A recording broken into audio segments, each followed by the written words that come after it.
Hi guys, welcome back. So today we're going to look at some expressions related to maths, numbers, and science. The first expression is to be light years ahead of something. This means to be much more advanced than.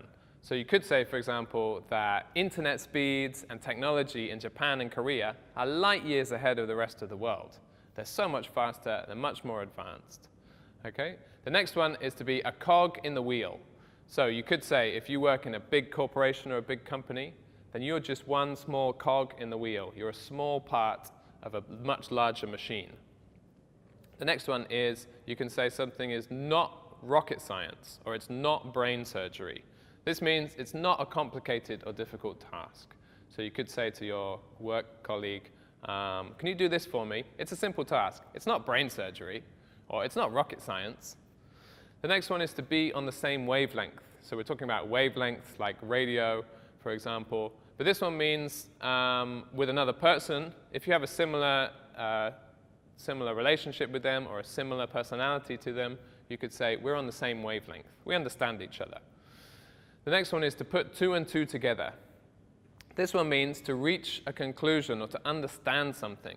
So maybe you see two of your friends who seem to be being very secretive. Maybe it's a girl and a boy who've known each other for a very long time. They're being very secretive.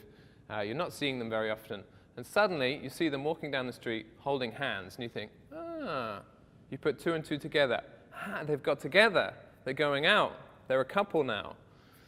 The next one is, what planet are you on? Okay, so this is an exclamation you can say to someone, maybe someone who's acting strangely, or someone who doesn't understand something very simple. You can say to them, what planet are you on? Why don't you understand that? The next one is to get your wires crossed. So this is when you have a misunderstanding with someone. So for example, they misunderstand the message you've sent or an email you've sent. You get your wires crossed, so you end up one person doing the wrong thing, the other person doing another thing, and everything gets confused. This could lead to one of the two people blowing a fuse.